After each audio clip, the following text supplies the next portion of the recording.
Hey, good morning, guys. We're sitting out here ready for the old ducks and geese to fly, but we wanted to do a quick little video over getting a lab or a waterfowl or upland game dog, and then the steps to get prepared for it. So I'll first talk about when I personally like to get a dog, and it's going to be typically the puppies that are born in late fall into December, and then they're going to be ready to rock and roll, going to the new owners there in the springtime.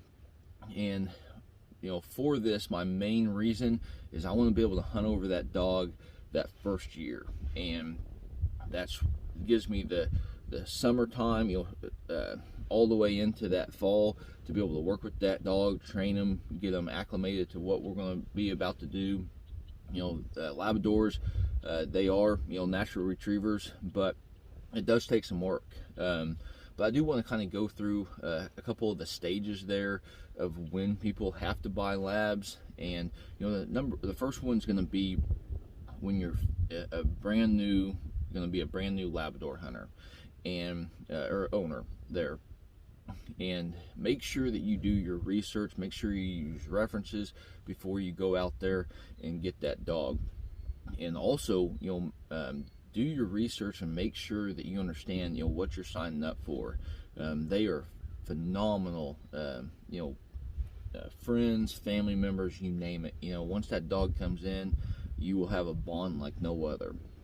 The second stage is one that I went through personally in 2016, and my dog Sage, who passed in 2017, I wanted her, basically retired her in 2016, but I wanted to get a new lab and make sure that she learned as much as she could from Sage. And I think that really worked out well, and that's probably a pattern I'm going to continue to do.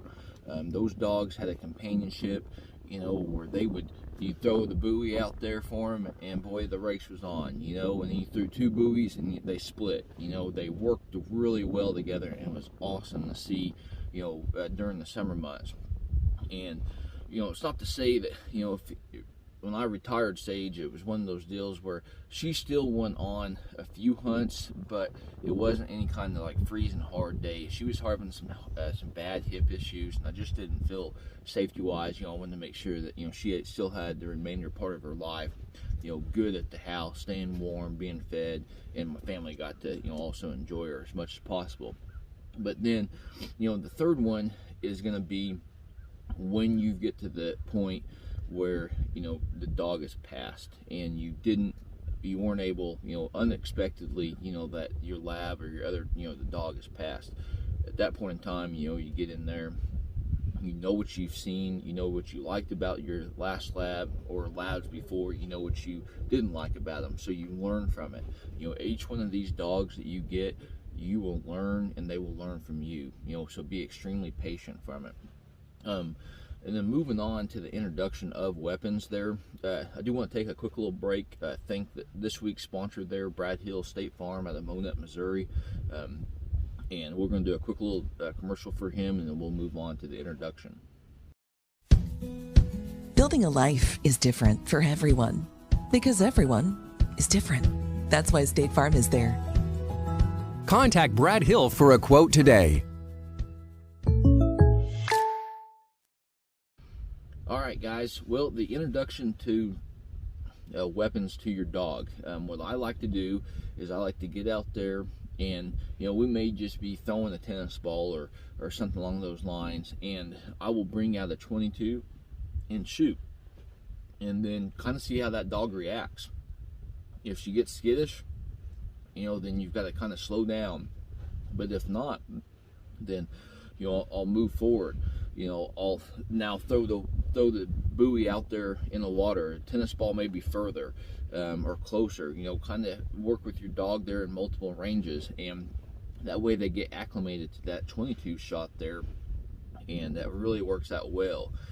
After a couple weeks of that, at that point in time, I'll introduce a 410, a smaller gauge shotgun. And then same concept applies, you know, going out there at that point in time, you know, I'm strictly probably going to be pursuing just the water atmosphere or even a field, agriculture field. But, you know, throwing that buoy out there, telling her, you know, start working on the holds and then the fetch, you know, and that really works out very well going forward. And then, you know, introducing them, you know, from a 22 to a 410. And, you know, if you find a big adjustment, that dog starts getting skittish, you know, hold back on it, you know, go back to that 22 until you feel comfortable again, and then go back out there to 410. You know, make sure that dog is enjoying it, because it can make or break an entire hunting career for these animals, as well as you, you know, for over a decade, if you don't have, you know, the proper you know, instructions, and also, you know, getting that dog introduced correctly to those firearms. And then after the 410, you know, I'll jump up to a 20 gauge, and then from a 20 gauge, it's pretty similar to what the 12 gauge or 10 gauge would even be. But, you know, I always make sure that my animals they're acclimated, they enjoy it, and, you know, it works very well going through those stages. So, you know, the biggest thing here is patience. You know, now there's a lot of videos there before getting into, you know, the whole fetch deal of, you know, I personally like to make sure my dogs at least know some hand signals. You know, I do a lot of like sit with my fist, and then, you know, with the treat, and then hold, you know, with my hand, you know, give them another treat, and I start understanding, and I'll back up, tell them to come, and then sit, hold, and they learn very well, and that works out very, you know, very well for me. I think she may be a little disappointed that we haven't got any ducks or geese yet, but, you know, I think that this video should help you guys out. So just kind of keep that in mind. You know, I personally like to purchase those labs, you know, in the spring that they're ready to rock and roll, just because of the reason why I'm able to hunt or getting them into the field there that first year of their life. And then, you know, introducing them to a 22 first, a 410 next, 20 gauge, 12 gauge, and then if you do find yourself in a situation where your dog is gun shy, it may not be the sound, it may be at that point what they're looking at is the actual weapon themselves. You know, they may be scared.